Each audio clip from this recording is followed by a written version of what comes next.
জানেন কি, ভারতে লোন দেওয়া শুরু হয়েছিল আজ থেকে প্রায় 250 বছরও আগে। ভারতে প্রথম যে ব্যাংক লোন দেওয়া শুরু করেছিল তার নাম হলো ব্যাংক অফ হিন্দুস্তান।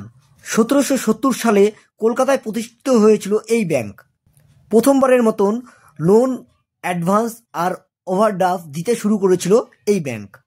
এরপর কয়েক বছর পরে যখন এই ব্যাংক বন্ধ হয়ে যায়, তখন 1806 সালে আসে ব্যাংক অফ বেঙ্গল, যা ব্রিটিশ সরকারের অধীনে সবথেকে বড় মাপের লোন দেওয়া শুরু করে। যে ব্যাংক সৃষ্টি হয়েছিল কলকাতার বুকে। এরপর 3টি ব্যাংক মিলে সৃষ্টি হয়েছিল ভারতের আধুনিক ব্যাংকিং সিস্টেম। সেই 3টি ব্যাংকের মধ্যে ছিল bank of Bengal, bank of Madrasa, bank of Bombay.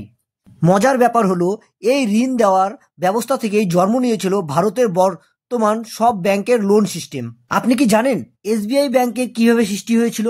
যদি না জেনে থাকেন তাহলে অবশ্যই কমেন্টে জানাবেন এবং চ্যানেলটিকে সাবস্ক্রাইব করে রাখবেন, যাতে এরপরে এসবিআই ব্যাংকের সম্বন্ধে যখন ভিডিও আসবে তখন আপনার কাছে সবার আগে পৌঁছে।